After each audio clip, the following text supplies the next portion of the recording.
Shalom sahabat terbaik channel ini, senang sekali kembali kita boleh bersama-sama untuk melanjutkan pembahasan pelajaran kita. Di triwulan yang terakhir di tahun 2020, kita sudah masuk pelajaran yang ketiga dengan judul Hukum sebagai Guru. Bagaimana bisa hukum itu menjadi guru? Mari kita minta tuntunan kuasa sorga, kita berdoa. Bapa di sorga, kami butuhkan kuasa Roh Kudus-Mu agar kami boleh memahami akan firman kebenaran yang siap kami terima saat ini di dalam nama Yesus. Amin. Oke, ayat yang melandasi pembahasan kita pada saat ini diambil dari Ulangan 6 ayat yang kelima. Firman Tuhan berkata seperti ini. Kasihilah Tuhan Allahmu dengan segenap hatimu dan dengan segenap jiwamu dan dengan segenap kekuatanmu.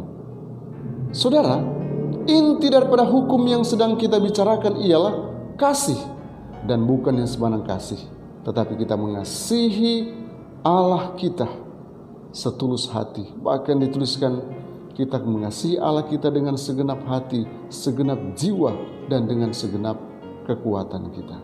Saudara, salah satu fungsi daripada hukum adalah untuk menunjuk dosa. Roma 7 ayat yang ke-7. Bukan hanya itu, Galatia 3 ayat yang ke-24 juga memberikan fungsi daripada hukum sebagai penuntun bagi kita kepada Kristus. Dan hukum juga itu masih memiliki banyak fungsi lainnya seperti yang akan kita kaji saat ini. Hukum itu juga bisa mengajari kita cara hidup yang benar. Ini adalah aturan hidup yang Tuhan inginkan. Oh, ini yang Tuhan mau kita jalani. Inilah hukum itu. Dan hukum itu berperan seperti seorang guru karena mengajarkan kita tentang kebenaran yang sesungguhnya. Ia juga memberi kita teladan melakukan apa yang Yesus kehendaki. Bahkan bukan hanya sampai di situ. Dengan kita mengikuti hukum Allah, maka kita dikatakan taat kepadanya. Mari kita coba lihat satu persatu pelajaran-pelajaran penting yang boleh mendorong kita, memotivasi kita, dan menjadikan hukum itu sebagai guru. Jadi peran guru ialah mengajar. Benarkah hukum ini bisa mengajarkan kita tentang sesuatu yang saya tidak tahu? Kemudian ketika kita belajar tentang hukum, kita tahu apa yang kita tidak tahu sebelumnya. Mari kita bahas pelajaran yang pertama. Mengasihi dan takut akan Tuhan. Ulangan 31 ayat yang ke-12 berkata, seluruh bangsa itu berkumpul, laki-laki, perempuan dan anak-anak, dan orang asing yang diam di dalam tempatmu, supaya mereka mendengarnya dan belajar takut akan Tuhan Allahmu, dan mereka melakukan dengan setia segala perkataan hukum Taurat itu. Nah, lihat, hukum Taurat kita harus lakukan dengan setia, bahkan ada yang digarisbawahi di sana, yaitu dengan takut akan Tuhan Allah. Tuhan, dia memerintahkan orang Israel bukannya sekedar membaca akan hukum di hadapan semua orang pada hari raya Pondok Daun, tapi ada satu proses yang dibuat di sini, dan proses inilah proses pembelajaran. Proses pertama yaitu mendengar. Kemudian ketika mendengar, belajar. Apa yang didengar? Apa yang dipelajari? Hukum. Dan kemudian mereka taat melakukan apa yang mereka pelajari. Jadi proses mendengar, belajar, kemudian harus taat dengan apa yang dipelajari. Saudaraku, ini adalah sistem pembelajaran sederhana yang akan mengajarkan anak-anak dan orang dewasa belajar tentang permulaan hikmat. Takut akan Tuhan. Mazmur 111 ayat yang ke-10. Kita tidak memiliki kecenderungan alami untuk takut akan Tuhan. Kita harus belajar untuk melakukannya. Menghormati guru kita penting untuk belajar secara efisien, karena kita harus menghormati sang guru agung untuk kita bisa belajar daripadanya. Tentu, takut di sini harus berlandaskan kasih. Itulah mengapa hukum tersebut menyertakan perintah ini, yaitu apa? Kasihilah Tuhan Allahmu dengan segenap hatimu dan dengan segenap jiwamu dan dengan segenap kekuatanmu. Ulangan 6 ayat yang kelima. Saudaraku, dalam buku My Life Today tanggal 14 Oktober, Pena Inspirasi katakan, suatu roh rasa hormat menyadarkan bahwa hati harus dijaga oleh kuasa Tuhan. Para malaikat yang melayani membuka mata pikiran dan hati untuk melihat hal-hal agung di dalam hukum ilahi di dunia ini dan dalam hal kekal yang dinyatakan oleh Roh Kudus. Roh Kudus sedang menyatakan hal kekal untuk kita. Dan ingat, para malaikat sedang melayani kita, sedang membuka pikiran kita sehingga kita boleh mengerti akan hukum. Karena hukum ternyata inti daripada hukum itu ialah kasih yang akan bisa mengajarkan kita tentang ketaatan. Luar biasa saudaraku, ini proses pembelajaran perlu kita lakukan. Kita mendengar, belajar, dan taat. Dan Tuhan menginginkan ini terjadi di tengah-tengah anak-anak Tuhan. Di dalam pendidikan yang benar, kita juga perlu mendengarkan dengan seksama, mempelajari dengan seksama, dan kita taat dengan apa yang kita pelajari. Kadang-kala kita belajar bukan untuk diri kita, ini yang salah. Anak-anak Tuhan, apapun yang kita pelajari, haruslah itu untuk diri kita, untuk perkembangan tabiatkah, atau yang boleh motivasi diri kita untuk tetap setia. Kemudian poin selanjutnya ialah saksi bagi Anda. Ulangan 31 ayat yang ke-26. Ambillah kitab Taurat ini dan letakkan di samping tabut perjanjian Tuhan Allahmu, supaya menjadi saksi di situ terhadap engkau. Jadi saksi ini menceritakan apa yang mereka dengar dan lihat. Dan hukum fungsinya juga seperti itu, menyatakan apa yang dilihatnya dalam diri kita, yaitu dosa. Dinyatakan dosa kita. Dan bahkan hukum, dia bersaksi melawan kita jika kita berdosa. Roma 3 ayat 23. Ia menegur hati kita, tetapi juga dia menuntun kita kepada jalan keluar, yaitu Yesus Kristus sendiri. Suatu hari nanti, hukum dan nyanyian Musa tidak akan pernah menjadi saksi melawan kita lagi. Dengan cara seperti apa? Sebaliknya, justru ini akan bersaksi tentang kemenangan kita berkat darah anak domba, jika kita tetap menurut akan semua perintah-perintah Tuhan. Saudaraku, kita masuk pada poin selanjutnya, bahwa Anda dapat sejahtera. Yosua 1 ayat 7.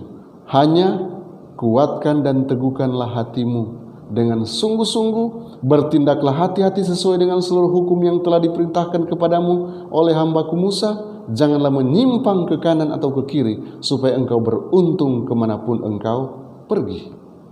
Salah satu fungsi terpenting dari hukum ialah akan menjadikan kita sejahtera kemanapun kita pergi. Artinya, kita dapat sukses dalam usaha tangan kita sendiri dengan pertolongan yang Tuhan akan berikan kepada kita, jika kita melakukan sesuai dengan hukum Tuhan.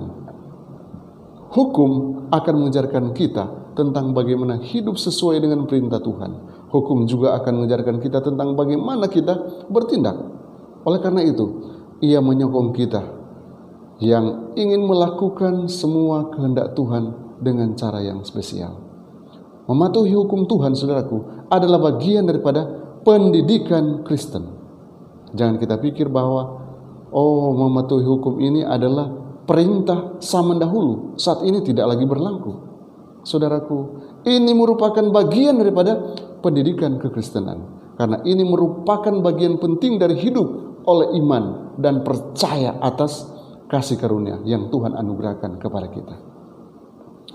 Child Guidance chapter 10 page 80. Pena Inspirasi berkata, syarat kemakmuran yang fana dan kemakmuran rohani adalah penurutan kepada hukum Allah. Tetapi kita tidak membaca firman Allah, dan dengan demikian tidak mengetahui syarat-syarat berkat yang akan diberikan kepada semua orang yang mendengar dengan tekun kepada hukum Allah dan mengajarkannya kepada keluarga mereka. Penurutan kepada firman Allah adalah kehidupan kita, kebahagiaan kita.